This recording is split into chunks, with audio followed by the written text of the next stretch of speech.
Hey guys, welcome back. Today we are starting our animation, our tutorial here, and we're going to be creating this animation in Photoshop. This is a neon effect. I just came up with this idea, but we're going to be creating this in Photoshop, and so let's get into it.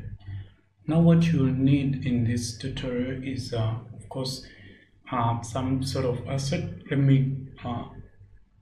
I'll put this brick texture in the description below. That's probably what you'll need, and of course your Photoshop. So here we're going to start by, maybe let's change this color to the foreground color by Alt Backspace.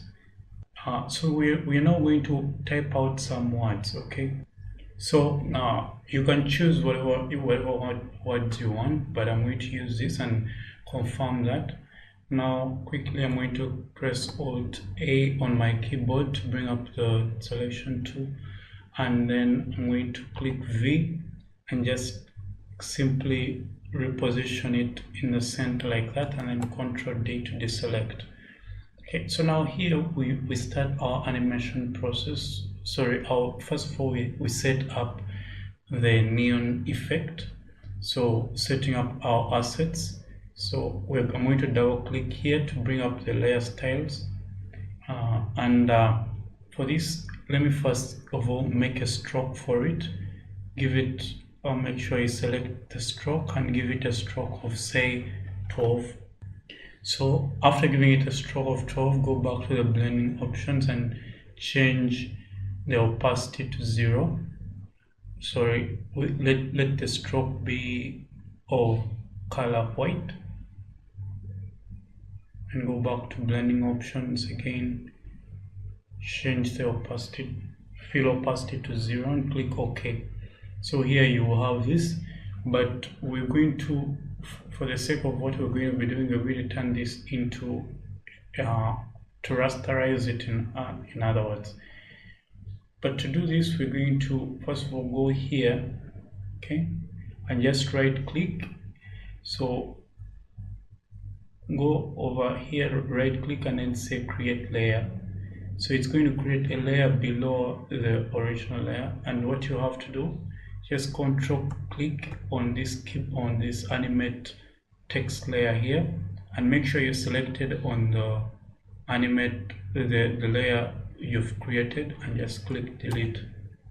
So that will delete the fill layer, so that we have essentially a rasterized image of this word. So we don't need this anymore. And Control D. Now here we can begin working on what matters. Okay, so you can delete this even if you want. Now here I'm going to double click again, bring up the layer styles. Now this time I'm going to begin by, for example, the color overlay. I'm going to change it to, sorry, I'm going to leave it at normal, but with it selected I'm going to double click it and then change it to a pinkish color. Right, so you give it a pinkish color.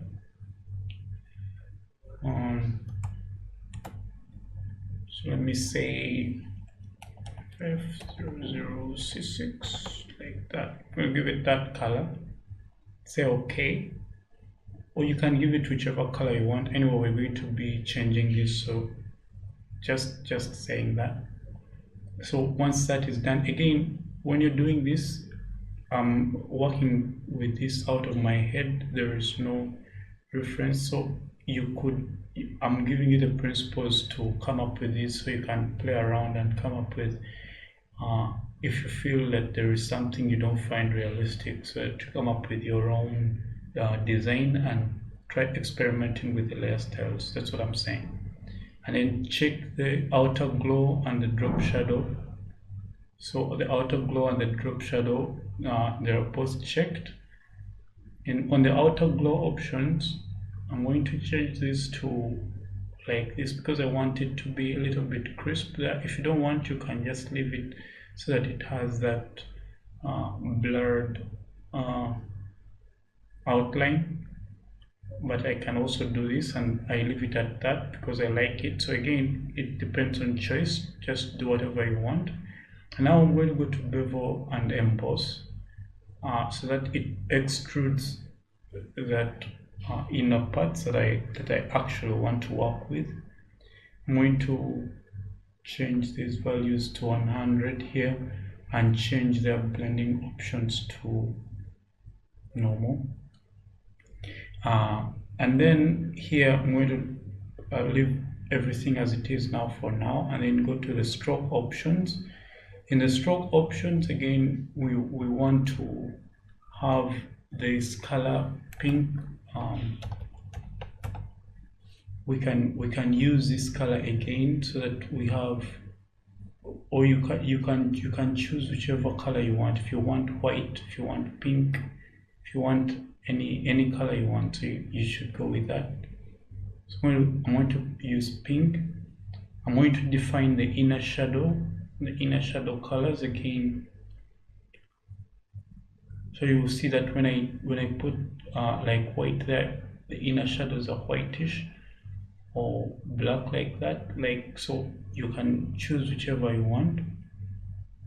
So these inner shadows that I'm trying to work on the filaments of the neon light.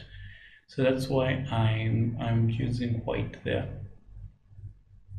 And then on the inner glow as well, you can change this color. You can change it to, let's say, white or even pink.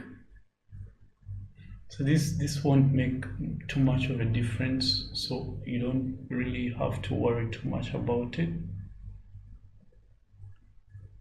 But again, we want to go to quality here and change these values so that you just define those that filament layer so that it's more defined, so it's more pulled out. If you leave it there, it's kind of subtle, but if you change it here, so you'll see that it's a little bit more better. And again, you can change the range so that it affects, maybe it's a little bit subtle or whatever you want. Okay, then we can go to the gradient overlay, and you can again do some things with this, but I'm not going to work with the gradient overlay.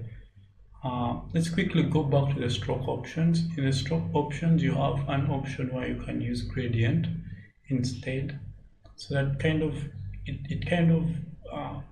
removes that too much color that is going on there, and we now have this option to use some gradient, 3-point gradient options. So again, you bring in your pink layer, all right. And then here you bring in the same layer, but again a little bit, maybe a little bit of this color, and another one that it's a little bit darker. So you go here and bring that value down to, let's say, 40. Now let's just put it at 41, and then click these values and change the location to 50. So that also this one is at 46, put it at 50, and this one, just put it, just again give it that pinkish color. Maybe you can make it a little bit light. Okay, so if you do this, you will now have this kind of effect here. All right, so you can keep on working with this to make sure that maybe if you want to change the depth of the beveling, you can change that there. If you want to change this, you can just keep on experimenting with various options. So if in case I try to come up with many ways to do this, which we would end up spending too much time. That's why I'm not going to go too much into this. So apart from that, go to the gross contour under the bevel options and just choose this, or you can cycle through these options and see which one you want. Okay, so actually this one works almost very nicely, but so we can reduce that those pinkish by coming here to the stroke options and just change the scale value down, put it up maybe to 129, and I kind of like this, so I'm going to click OK. Now once you're done setting up your assets like this, now it's time to begin working with kind of bringing up. Let's begin by selecting this layer here. Well, let's first create a new layer, for example. So I'm going to quickly delete this because I don't need it. Create a new layer. Now go to this layer, the one with the words, and just alt click on that layer so that it selects that option, and then click the new layer, and then go to select, refine edge, and what it's going to bring, it's going to bring this option here. If you're using an earlier version, again I think it's select and then it's some other thing, but I've forgotten what it is. If you're using a latest version like CC and stuff. But here you're doing the same thing as refining edges. Okay, so here you can refine the edge by just feather that option here like this. Okay, so just do it until you kind of see those white outlines, just like that. And you can change the radius as well if you want. So, but I'm going to leave it kind of where it is. To leave it just like that, because this is going to help me in working with, let's say, it's going to just help me in like casting those lights, the lights onto that. You see what I mean? So click OK, and then it's going to give you this warning, and just click OK. Now bring up your brush tool here with your brush option selected. Just make sure you select the color pink of your whatever, and with this on this layer, on this new layer, just kind of gently brush over that. That's what we were using the select option for. So now when you're done with that, so just make sure it's kind of subtle and like not very uniform. We are going to change this option to overlay. Oh, sure, but now we can't see it. Now that's why we want to bring in our wall texture. Now just go drag in your wall texture here. So here now we have our wall texture. Okay, and what we want to do is we want to make the wall texture have the same color cast as this, because it will help sell the image a little better. And the technique to do that is just adding you just add a hue, not a hue, but a solid color adjustment layer. Just add a solid color adjustment layer and click OK, and clip that to that layer here, right? So the reason why you can't see it, delete this mask here. So when you delete the mask, now it's going to apply it to the overall place. Now you see it's white. Just come and change it to let's say soft light. Okay, so you will see that it's pretty intense. You can even put it to overlay.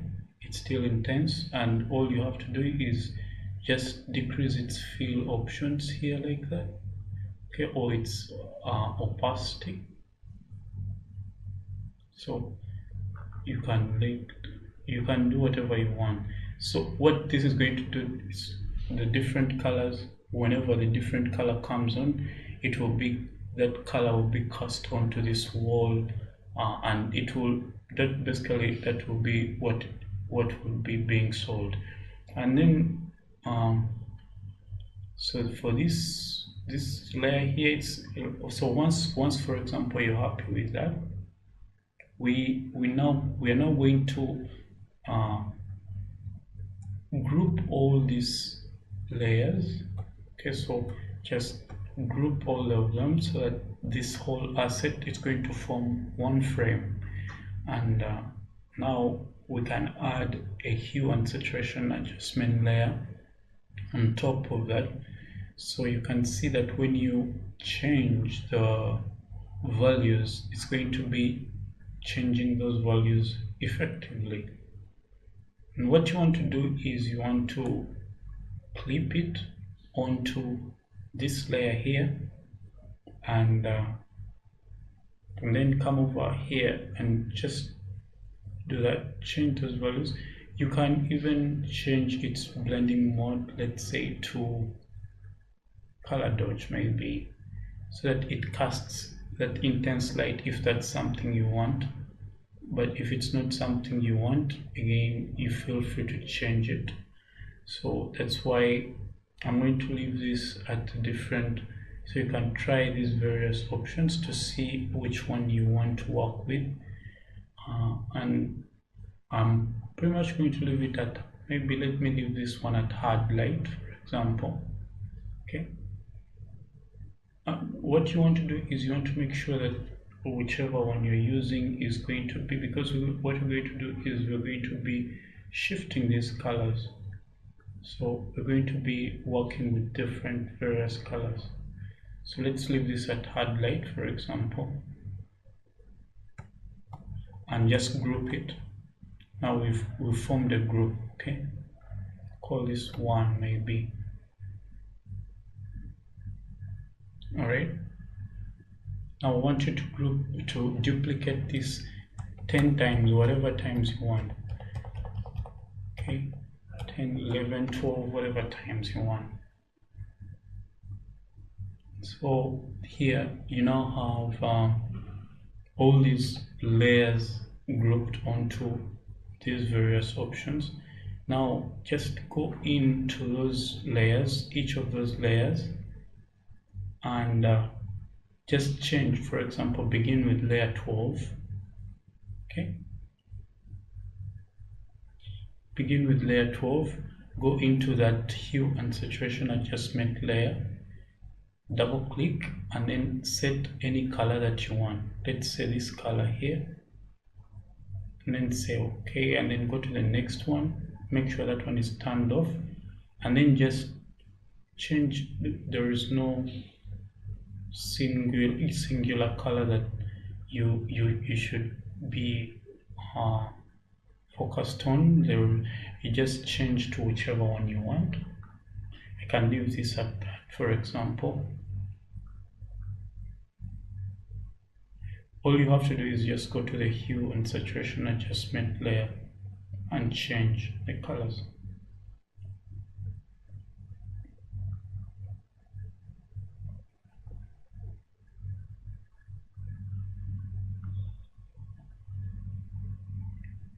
So if you run out of color options, for example, if you have so many frames, you can also explore by changing the blending modes. For example, this one you can put it at color dodge, for example.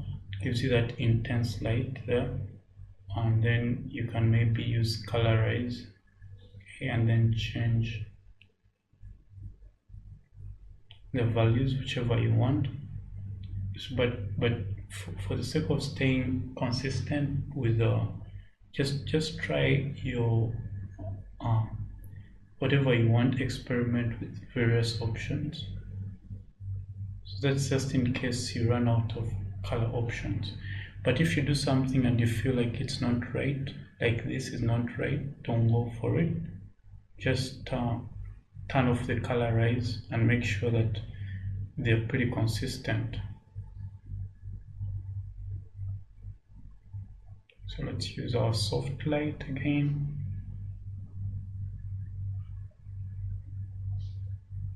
change this to that color.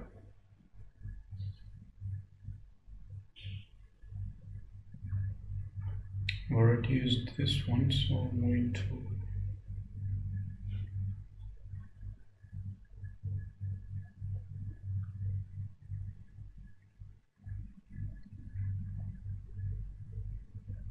okay.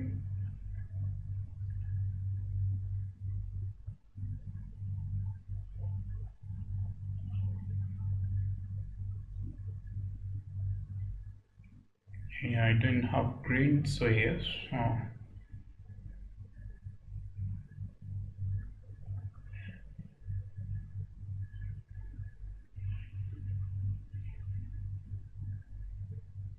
Something above, say,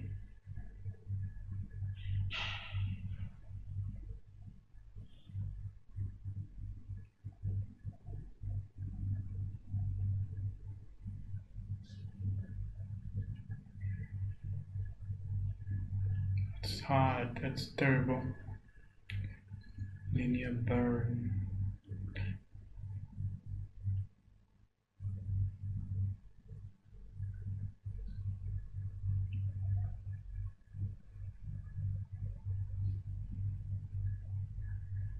So you can also play with the saturation values. Okay, work with that.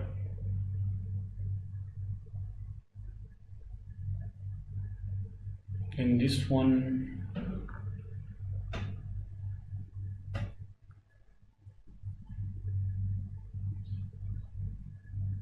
I'll use this one. This one. So I may end up actually repeating some of the colors. I hope I don't, but yeah. For the sake of the video, I don't want to make this very long. That's why I'm not taking too much time in analyzing various color options.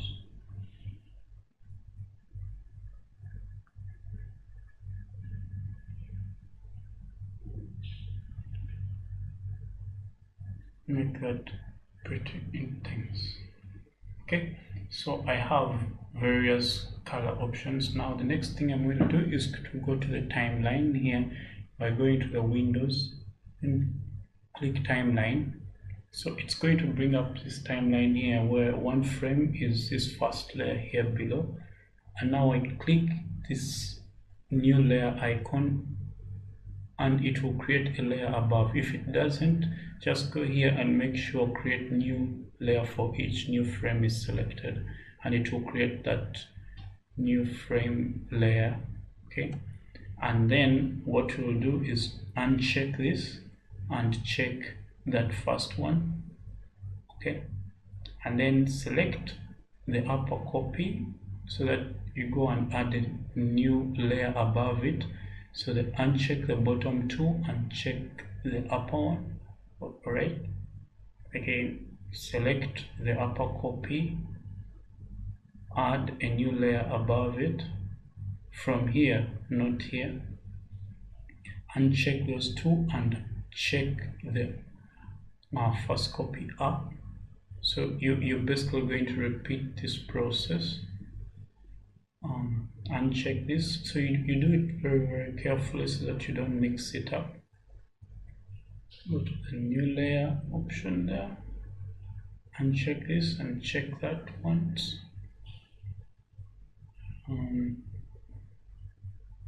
New layer, uncheck this, check these ones. New layer, check this, check those.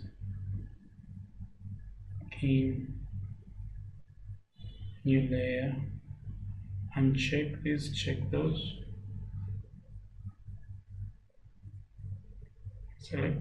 Select the copy, uncheck this, check that.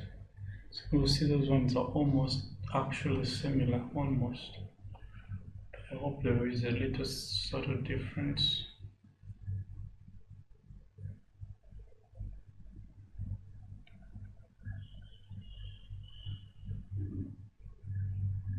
So you just do this until till the end of however many layers you did, right? So for me, I have 12 frames, 13 frames. So now when you play back, of course, now you won't see it clearly because I have like OBS running and my laptop's not very quick.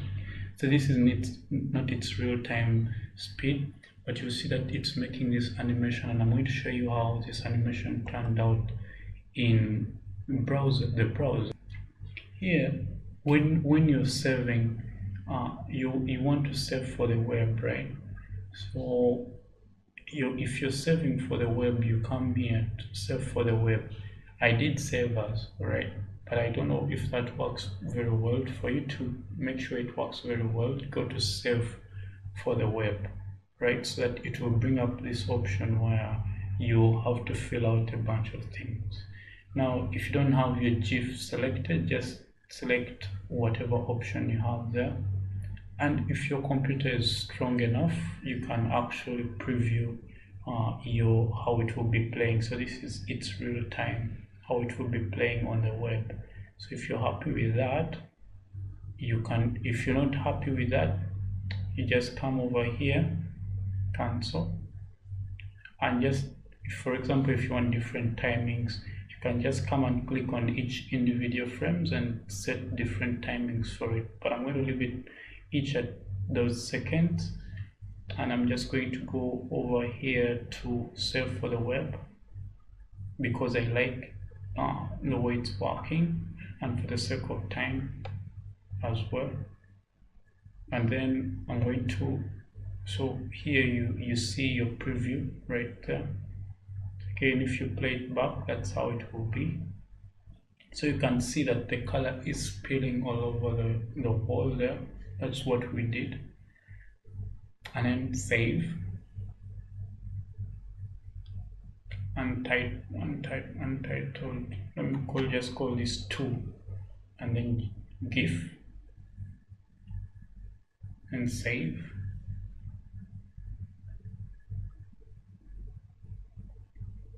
So there I have it. Now I'm going to go and open it in the web. So if it doesn't open up straight away, here you will have it here, and just click, you right click and then say open with, and then it will give you that option, and then say Explorer. So it will open it in Windows Explorer, whatever Explorer, and you see that's what we just made, right?